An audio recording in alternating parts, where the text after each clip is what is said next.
Good morning, good afternoon, good evening. Friends, Kevin sir back from Personal Tutor. Standard 8th History playlist आप लोग मेरे साथ देख रहे हैं.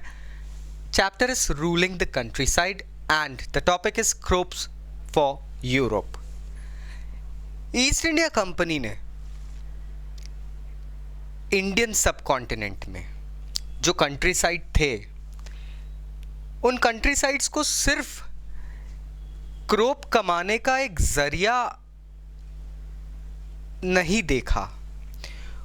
उन्होंने जो रेवेन्यू आ रहा था उसके साथ साथ इन कंट्री साइड्स को कल्टीवेशन और रॉ मटेरियल प्रोक्योर करने का एक बहुत बड़ा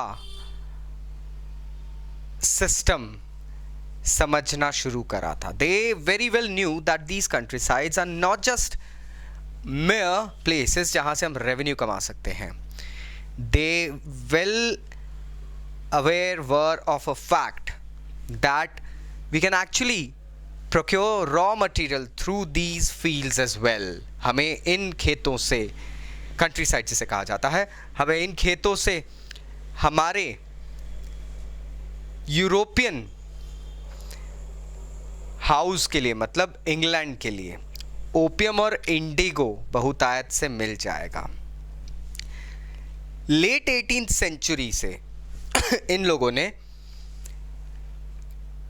ओपियम और उसके साथ साथ इंडिगो की कल्टीवेशन इंडिया में स्टार्ट करवा दी थी. ओपियम काफ़ी ज़्यादा मेडिसिनल यूज़ में, जिसे हम अफीम कहते हैं, यूरोप में नया नया इंडस्ट्रियल रेवोल्यूशन आया था,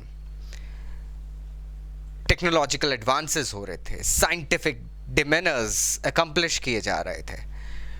ओपियम अफीम से काफ़ी सारी दवाइयाँ बनती थी, उसका यूजेज काफ़ी सारी दवाइयों में होता है.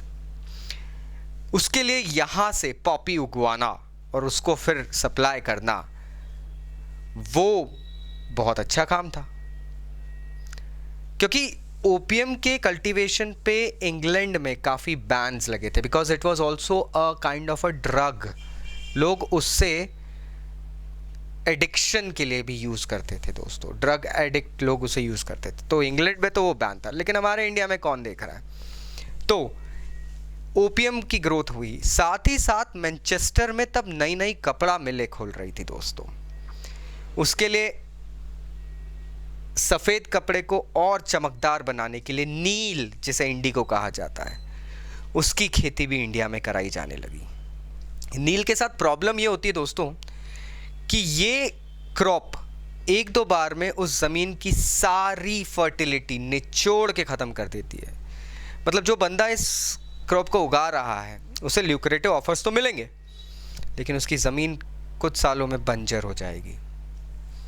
नाउ अगले 150 साल में, मतलब मैं बात कर रहा हूँ लेट 18th सेंचुरी से, अगले 150 सालों में बाय फोर्स और बाय परसुएशन, मतलब चिकनी चुपड़ी बातें, लोभ माया दिखा के, ईस्ट इंडिया कंपनी ने इंडिया के लगभग कई स्टेट्स के कल्टीवेटर्स को कुछ फिक्स क्रॉप्स उगाने पे ही मजबूर कर दिया. जैसे बंगाल में जूट की खेती सबसे ज़्यादा की जाने लगी. अब आप देखिए एक सिस्टमैटिक ग्रोथ हो रही थी. हर स्टेट को अलग अलग पार्ट में डिवाइड किया गया था. जैसे आज चाइना की बात करें हम, चाइना में लाइसेंस हर स्टेट में एक पर्सन को मतलब अलग अलग दिया जाता है. हर स्टेट में प्रोडक्शन का लाइसेंस अलग दिया जाता है. आप अगर एक चीज़ बनाएंगे तो आप एक ही चीज़ बनाएंगे, दूसरी चीज़ आप नहीं बना सकते. Now this is happening. इन्होंने यही चीज़ इंप्लीमेंट करी. बंगाल में जूट, असम में टी, यूनाइटेड प्रोविंसेस जिसे आज हम उत्तर प्रदेश बोलते हैं, वहाँ शुगर केन की खेती के लिए इन्होंने इम्प्लीमेंटेशंस लगाए. पंजाब में वीट, महाराष्ट्र में कॉटन, हालांकि पंजाब में भी कॉटन था but wheat was more, and Madras province में राइस की खेती ज़्यादा कराई जाने लगे. अब आप देख रहे हैं systematic like state wise growth implement कर रहे थे ये लोग. They were really running it like a factory. हर डिपार्टमेंट पे अलग प्रोडक्शन चल रहा है. लेकिन पिस कौन रहा था? Let's have a look. Stay tuned for my next video. Take care. Bye bye.